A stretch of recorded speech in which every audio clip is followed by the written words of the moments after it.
สวั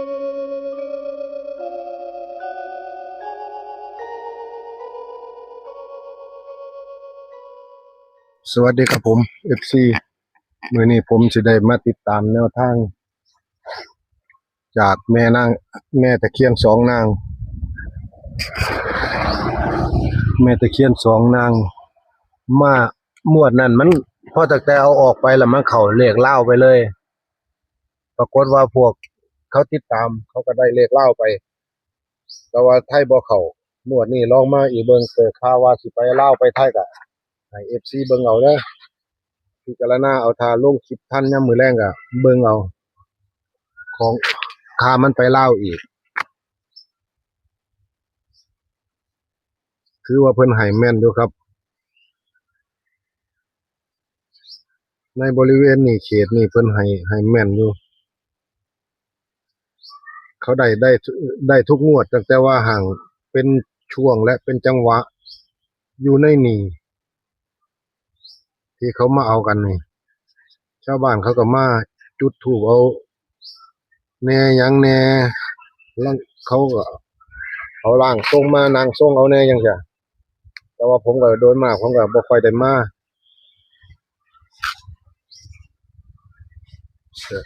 นานที่เขามาที่นึงนี่ก็เดี๋ยวแม่เพิ่นล่ะว่าเพิ่นสิลงหม้องเก่าเพิ่นนั่นล่ะหม้องแม่ตะเคียนสองนางให้ FC ได้เบิ่งกันว่าเพิ่นสิโปรดภายออกมาตัวไหนพอได้ไปเป็นแนวทางอ้าวบานนี่ไปหลังจากเตรียมอุปกรณ์พร้อมเพียงเฮียงหน้าแล้วได้ไปเบิ่งนำกันบาดนี้นี่ครับตะเคียนสองนางอยู่ใกล้ๆกันกับอันหม้องเพิ่นสร้างพระพุทธรูปไว้นี่เพิ่นสร้างไว้บักอย่างงามเลย FC สวยงามมากตะเบิงลมโอ้ลมเย็นดีแถวลมวีเลยต้นบักอย่างงามนะครับตะเคียนอยู่นี่มีตั้งแต่กลุ่มนางตะเคียนได้อยู่ถ้าเบิ่งว่าเพิ่นสิโปรดภายเฮาแน่บ่จังที่ไปที่มาที่เฮามาหาของหาหยังนำเพิ่นนี่มีตั้งแต่มาหม้องอัตคัดหม้องสำคัญเติบเลยสิบ่แม่นธรรมดาเด้ตั้งแต่ว่าบุญญาบารมีเฮาสิถึงเพิ่นบ่เท่านั้นล่ะสิได้นำเพิ่นบ่สิได้ตัวไหนนำเพิ่นบัดนี้เดี๋ยวถ้าได้เบิ่งแม่เพิ่นนั่งเพิ่นจุดธูปเพิ่นขอเพิ่นไหว้อยู่นี่แล้วเพิ่นสินั่งเข้าทรงเบิ่งสมาธิเอาเบิ่งเดี๋ยวผมสิเบิ่งให้ช่วยกัน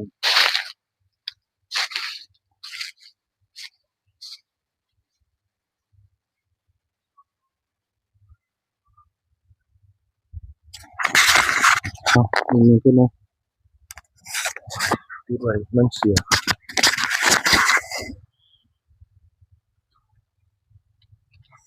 ถูกประมาณนี้อันนี้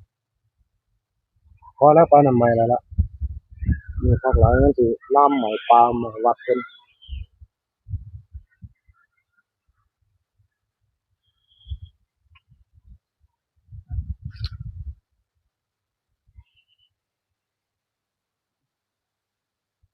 ให้เขามาลูบแป้งเอาจริงตั้ง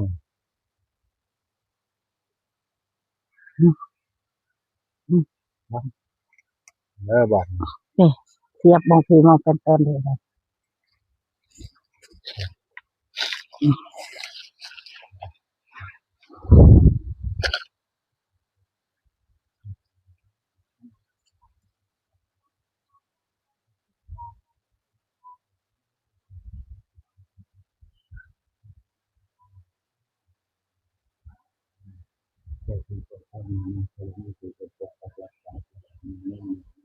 เรียนสาธุลูกหลานเนี่ยขอช่วยขอหลานขอเลยค่ะรางวัลที่ ปักนักต้นนั้นนะสามตัวตรงๆเลยเด้อเจ้าแม่ผู้คนนี้หูแก้วตาทิพย์ก็ดีนะงกขันเถิดสาธุสาริภวานเมตังสเมตตาปตันตาอาวิชิตาจิตาปริตังหนันตุสัจเจตามิจารุเปสิริสิขารตเป สันตาลิเทวิมานิทิเตระเทจะธรรมเมตวนาสหเมจาวติงเจเตโยมาจยันตุเทวชราคาวิกเมยะคาสัมพันธนาคาติฉันตาสันติเกยังมุนิวลาจนังสาธาโวเมสุนันติธรรมสวนาคารวยามสันตาธรรมสวนาคารวายามสันตาธรรมสวนาคารยามสันตาสาธุสาธุเด้อ ที่เจ้าทางผู้เป็นปกปักรักษาผู้เป็นมิตรให้แก้วตาทิพย์ลูกหลานมาอ่อนวอนขอโชคขอลาภน้ำขอเลขท้ายรางวัลที่ 1งวดวันที่ 1 สิงหานี้ขอให้มาโปรดมาภายลูกหลานโดยเถิดสาธุสาธุนะมานี่นั่งเลยไม่ได้แย่งเราขอเลยเข้าสมาธิเลย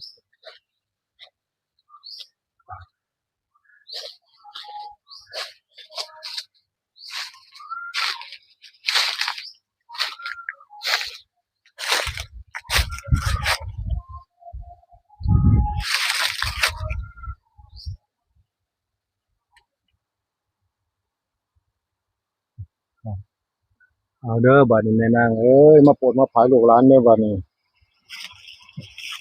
โปรดภายลูกหลานยังดูเห็นตัวไหนได้ตัวไหนมาบอกลูกบอกหลานเด้อลูกหลานมาหา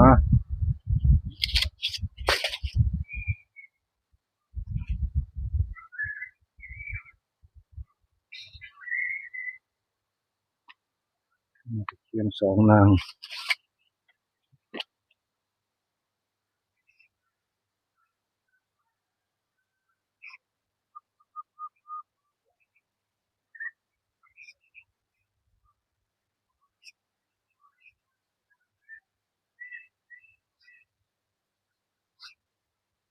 แม่ตะเคียนสองนาง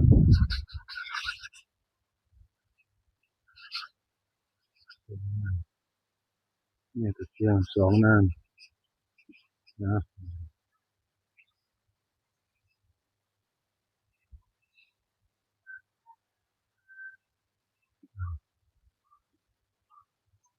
ขอแม่นแม่นเด้อแม่นางตะเคียนเอ้ยลูกหลานมาหาให้สมความมุ่งมั่นปรารถนาลูกหลานเด้อ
ห้องบอกดังๆเด้อถ้ามาแล้ว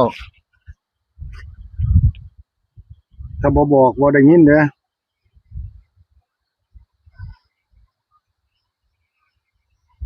เห็นตัวไหนได้บอกเด้อ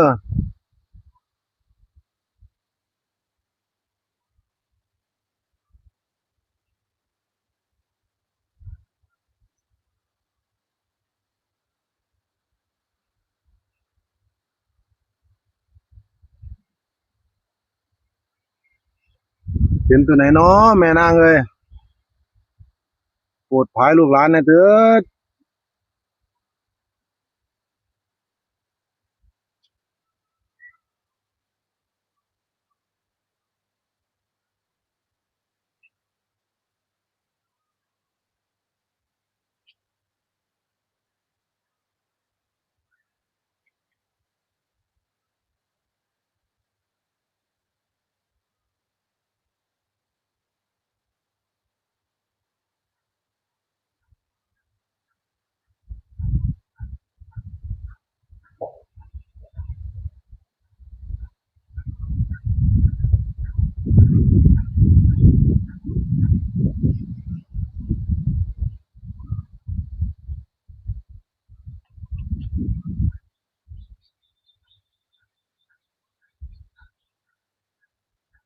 ปล่อยมา3 ตัวตรงๆมึงดูแม่นางตะเคียน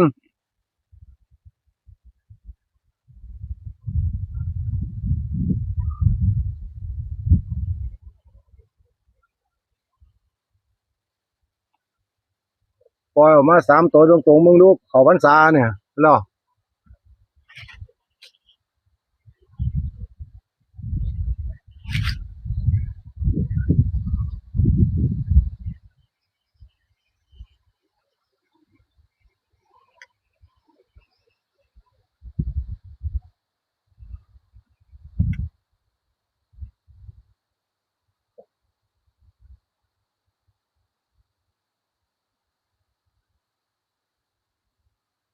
เห็นตัวไหนเนาะเนาะ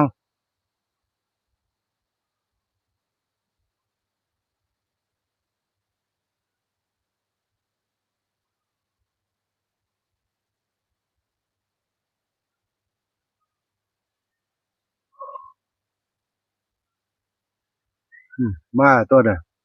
ไอ้ตัวไหนน้อยเนาะบอกแน่บอกออกมาดังๆห้องบอกเลยไม่ต้องย่านดอกห้องบอกเสียงดังๆโดวยความมั่นใจโลด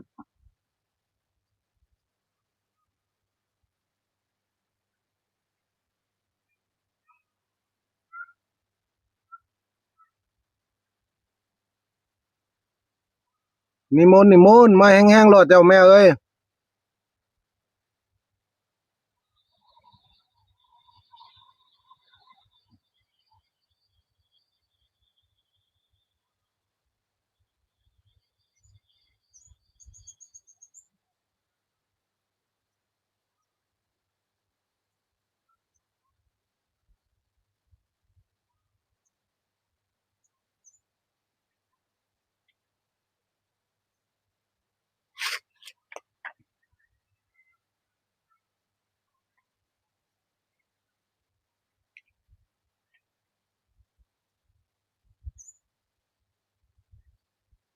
โปรดได้พายเขาเบิ่งFCทางไกลเขาก็รอ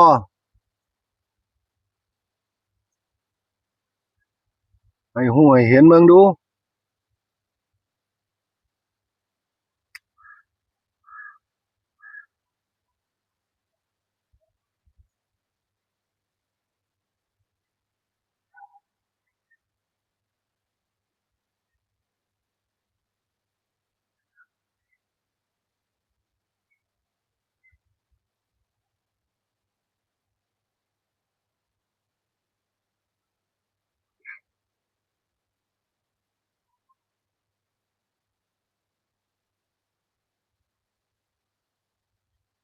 บอกเบิ่งบอกลูกบอกหลานมาว่านี่ถ้าเห็นได้ตัวไหน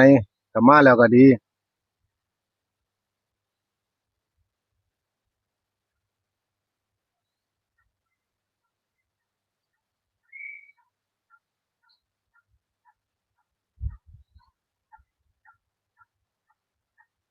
จังซี่แหละ FC ลางเที่ยก็เข้ายากๆเพื่อสิมาได้ต้องใช้เวลาแหน่จักหน่อย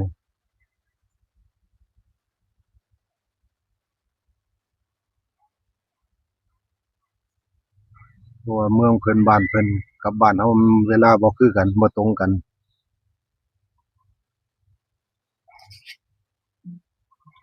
ถ้ามาฮอดแล้วมาถึงแล้วก็บอกลูกบอกหลานเด้อลูกหลานบ่ได้ยินเด้บ่ฮู้เด้ก็บ่บอกอ่ะ 385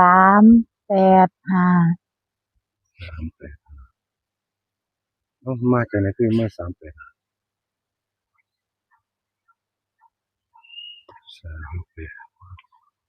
38 2ตัวล่ะ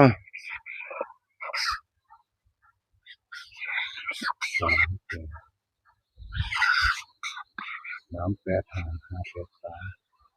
เอ้าเนี่ย385 FC เอ้ยบาดนี้มาแล้ว385แล้วก็เดี๋ยวผมสิตัดให้เลย38 38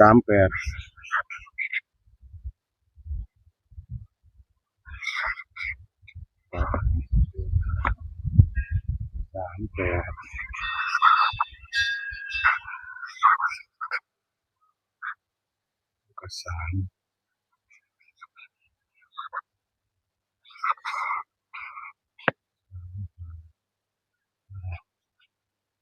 มาแท้ตัวบาดนี้วงไว้ให้เลย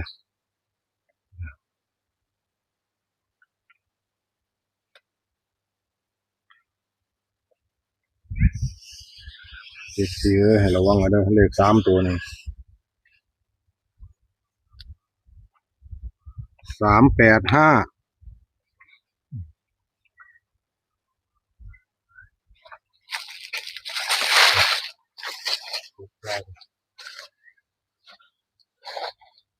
ยาย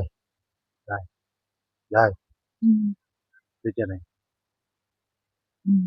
นี่ตัวเลขไว้ถ่ายเพิ่นเบิ่งเด้อเดี๋ยวถามเด้อเห็นแต่เพิ่นอยู่ไสล่ะเห็นเพิ่นบ่ เพื่อจะโยนนี่ล่ะ ฮะ มันโยนนี่ล่ะ อยู่นี่ล่ะติ อืม เพิ่นอยู่จักคน อยู่ทั้งเบิดบ่ บ่อยู่นี่มี2คน อยู่แค่2คน อืมสองนางอยู่นี่ หึ เป็นผู้หญิงทั้งคู่อยู่ ผู้หญิงทั้งคู่ อืม นี่ FC เอ้ยเด้อเห็นบ่8เนี่ย385 85แล้วก็38แล้วก็35เนี่ยจากแม่ตะเคียน2นางอยู่นี่ เห็นเพิ่นอยู่นี่แหละสองคนคือเก่าล่ะติ อืม อืมเดี๋ยว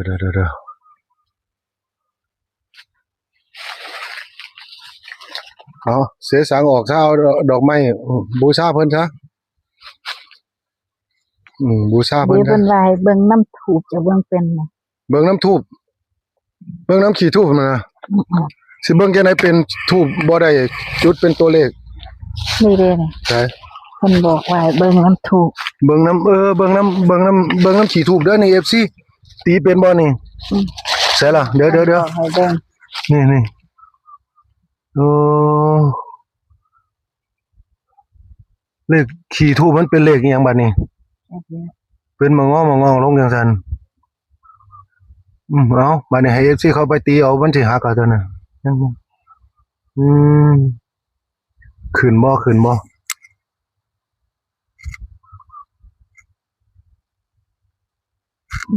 เดี๋ยวเบิ่งชัด